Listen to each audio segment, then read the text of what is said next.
Despite Brexit naysayers warning a vote to leave would see the UK economy crumble, the revision from the Office of National Statistics places Brits' economic growth at 1.9% instead of the original estimate. If 1.8 means the growth of the UK economy in 2016 dwarfed that of other G7 nations including the US at 1.5%, France at 1.1% and Jaoan at 1%. People who live in countries with high growth rates are generally likely to experience higher living standards and incomes as people spend more while businesses invest.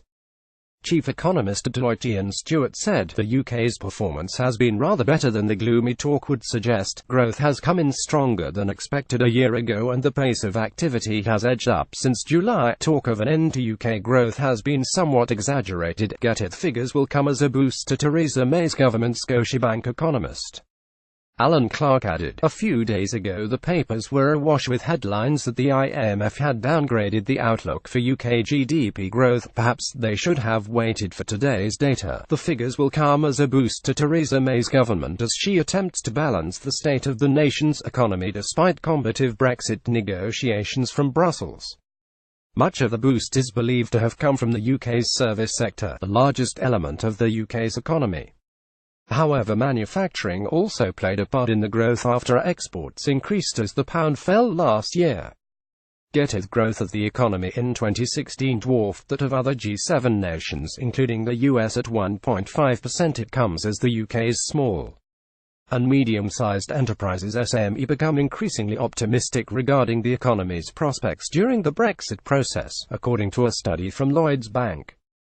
Following the UK's split with the European Union, firms that are confident about the economic outlook of the country are in the majority. By 28%. This is the highest level this optimism has reached in 5 months. Research shows 48% are upbeat about the businesses.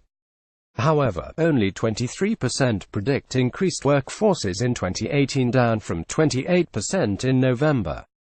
SMEs are increasingly optimistic regarding the economy's prospects. Shanju Ho, senior economist at Lloyds Bank, said UK businesses are experiencing an increase in overall business confidence. Mr. Ho said, "The results point to the economy continuing to expand in the fourth quarter at a similar pace to recent quarters." November's autumn budget saw the government announce a £13 billion injection for the British Business Bank. The bank has put aside £2.3 billion for investment in research and development and at the same time revealed a national scheme focused on digital skills and construction.